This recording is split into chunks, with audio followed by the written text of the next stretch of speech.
You know, there are American heroes who don't like this idea. Neil Armstrong, Gene Cernan have both testified against commercial spaceflight and the way that you're developing it, and I wonder what you think of that. I was very sad to see that, because those guys are, those guys are heroes of mine, so it's really tough. I wish they would come and visit and see the hardware that we're doing here. And I think that would change their mind. They inspired you to do this, didn't they? Yes. And to see them casting stones in your direction. It's difficult. Did you expect them to cheer you on? Certainly hoping they would. What are you trying to prove to them? What I'm trying to do is to make a significant difference in spaceflight and help make spaceflight accessible to almost anyone. One of the most difficult choices I've ever faced in life was in 2008. I think I had maybe $30 million left, or $30 or $40 million left in 2008. And I had two choices.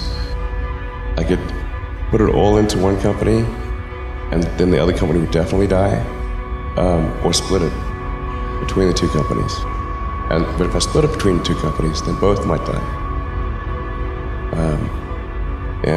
When you put your blood, sweat, and tears into creating something, or building something, it's like a child. And so it's like, which one am I going to let one starve to death? I couldn't bring myself to do it, so I split the money between the two. Fortunately, thank goodness, they both came through. What was your biggest failure, and how did it change you? Well, there's a ton of failures along the way, that's for sure. As I said, for SpaceX, the first 3 launches failed, and we were just barely able to scrape together enough parts and money to do the 4th launch. If that 4th launch had failed, we would have been dead. So multiple failures along the way. I tried very hard to get the right expertise in for SpaceX. I tried hard to find a great chief engineer for the rocket, but the good chief engineers wouldn't join, and the bad ones, well, there was no point in hiring them. So I ended up being chief engineer of the rocket. So if I could have found somebody better, then we would have maybe had less than 3 failures. That 3rd failure in a row, did you think, I need to pack this in? Never. Why not? I don't ever give up. So many people tried to talk me out of starting a rocket company. It was crazy. One good friend of mine collected a whole series of videos of rockets blowing up and made me watch those. He just didn't want me to lose all my money. We're doing these things that seem unlikely to succeed, and we've been fortunate, and at least thus far they have succeeded. Now is the time to take risk. You don't have kids. As you get older, your obligations increase. And once you have a family, you start taking risk not just for yourself, but for your family as well. It gets much harder to do things that might not work out. So now is the time to do that before you have those obligations. So I would encourage you to take risks now. Do something bold. You won't regret it. How did you figure you were going to start a car company and be successful at it? Well, I didn't really think Tesla would be successful. I thought we would most likely fail.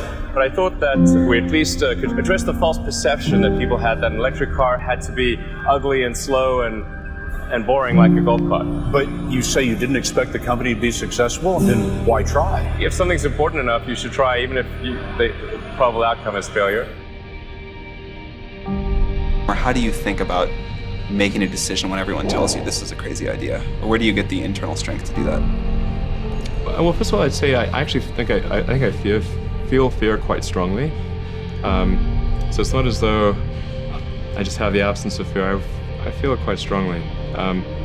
But there are just times when something is important enough, you believe in it enough, that you do it in spite of the fear.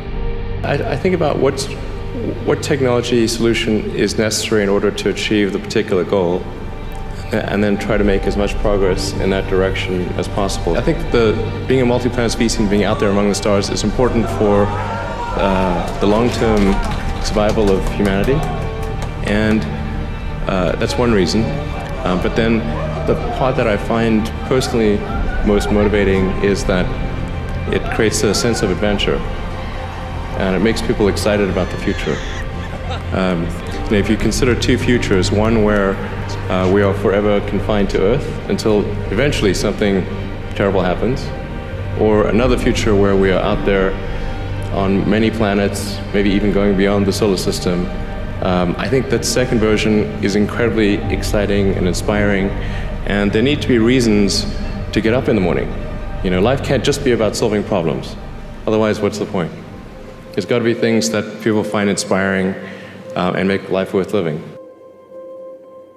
When my brother and I were starting our first company, instead of getting an apartment, we just rented a small office and we slept on the couch. And we showered at the YMCA, and we're so hot up we had one computer, so the website was up during the day, and I was coding at night, 7 days a week, all the time. And I sort of briefly had a girlfriend in that period, and in order to be with me, she had to sleep in the office. So work hard, every waking hour. That's the thing I would say, particularly if you're starting a company. Whatever area that you get into, given that even if you're the best, there's always a chance of failure. So I think it's important that you really like whatever you're doing. If you don't like it, life is too short. If you like what you're doing, you think about it even when you're not working. It's something that your mind is drawn to. And if you don't like it, you just really can't make it work, I think.